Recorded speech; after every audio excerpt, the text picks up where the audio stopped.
मित्रांनो नमस्कार. आज आपल्याकडे सूरज लिगाडे लिगाडवाडीवरून आलेले आहेत. ते मित्र आपल्या गेल्या 15 ते 20 दिवसापूर्वी आपल्या शॉपला त्यांनी भेट दिली होती आणि फुल राणी आणि हॉरिझॉन घेऊन गेले होते.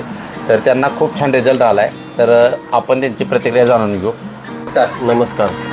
नाव सूरज लिगाडे लिगाडेवाडी. बरं माझी झाड आहे 3500. बरं तर मी आधी 1000 झाडांना फुलराणी घेऊन गेलेलो. हां तरी आता बाकीच्या झाडांना घेऊन चाललो आहे. बरं फुलराणी हॉरिझॉन आणि 42-47. आधी फुल राणी मारल्यावर रिझल्ट आला का त्याचा? हो 100% रिझल्ट आला. आला आहे. हां. आणि आता किती घेऊन चाललाय? आता एक 2.5 लिटर घेऊन चाललो आहे. 2.5 लिटर फुल राणी. हां. बरं रिझल्ट आहे? हो 100% आहे. आहे ना. हां. आणि हॉरिझॉनचा हॉरिझॉन 100% रिझल्ट आहे. आहे ना. हो. बरं आणि बाकी शेतकऱ्यांना काय सांगता? आणि 100% तुम्ही घेऊन जावा आणि एक वेळ अवश्य वापरून बघा. बरं आणि बाकी शेतकऱ्यांना सांगा तुमच्याशी कॉन्टॅक्ट करा. मला एकदा नंबर पण सांगा, मोबाईल नंबर. 86 68 97 14 26. ओके धन्यवाद. हां.